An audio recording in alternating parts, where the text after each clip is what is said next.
दोस्तों आपने हमेशा से ही अनाज, फल और सब्जियों वगैरह की खेती बाड़ी का सुना और देखा होगा।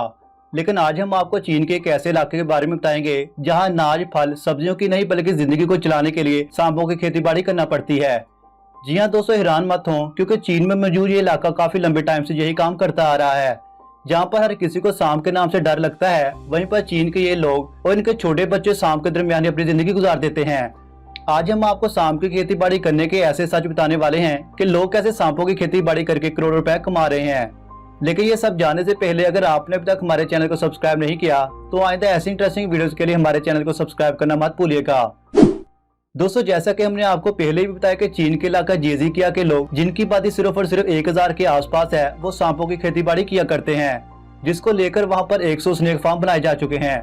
जेजिकिया शायद इस दुनिया का एक वाहिद इलाका है जहाँ पर सांप ही लोगों के दोस्त और फैमिली का हिस्सा होते हैं। लेकिन सभी सांपों में एक ऐसी किस्म भी है जिन्हें लोग 5 स्टेप स्नेक के नाम से जानते हैं और इनसे लोग बहुत ज्यादा डरते भी हैं, क्योंकि ये इतने जहरीले होते हैं कि लोगों के कहने के मुताबिक इस सांप के काट लेने से इंसान सिर्फ 5 कदम तक ही चल पाता है और फिर दम तोड़ जाता है।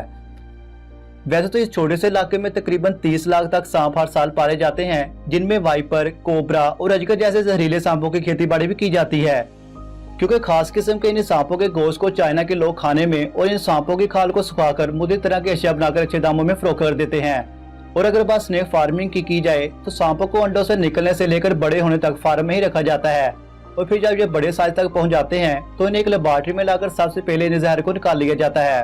और आपको ये भी बता दें कि सांप के 1 लीटर जहर की कीमत लगभग 5 से 6 करोड़ हो सकती है। और फिर सांप को काटकर सांप के कुछ हिस्सों को खाने के लिए और कुछ हिस्सों को अदवायात के लिए फरोख्त कर दिया जाता है। मतलब कि इस छोटे से इलाके में सांपों की खेती बाड़ी करने की वजह से चाइना में बहुत से कामों को पूरा किया जा सकता है। और तो चाइना के लोग सांपों का सूप इस कदर शौक के साथ पीते हैं कि इनके मुताबिक सांप का सूप पीने से इन्हें मजीद ताकत मिलती रहती है। लेकिन खैर जो भी हो, हम आपको बताते चलते हैं कि जहाँ पर जेजिकिया के लोग फसलों की खेती बाड़ी किया करते थे, वहीं पर लोग आज के टाइम में सांपों की खेती बाड़ी क्यों करते हैं। तो हम आपको ये भी बताते चलें कि गुर्बत से 2 4 इस गांव में इस गांव का आदमी जो यहाँ का लीडर हुआ करता था, वो किसी बीमारी में मुबतला हो चुका था। तो इस शख्स ने अपने इलाज के लिए सांप से एक देसी मेडिसिन बनाकर जब इस्तेमाल की तो वो शख्स कुछ ही टाइम बाद बिल्कुल सेहतयाब हो गया था। जिसके बाद इस शख्स ने फसलों की खेती बाड़ी करने की बजाय सांपों की फार्मिंग करना शुरू कर दी, ताकि सांपों से न सिर्फ गोश्त बल्कि सांप के जहर और सांपों से बनने वाली दवाई और सांपों की खाल से मुख्तलिफ तरह की चीजों को बनाकर अच्छी रकम में बेचा जा सके। जिसके बाद वहाँ पर मौजूद लोगों ने ये बिजनेस शुरू कर दिया और आज ये इलाका पूरी दुनिया में स्नेक फार्मिंग के नाम से जाना जाता है। तो दोस्तों ये थी वीडियो हमारी पास यही तक। उम्मीद है आज की वीडियो आपको पसंद आई होगी।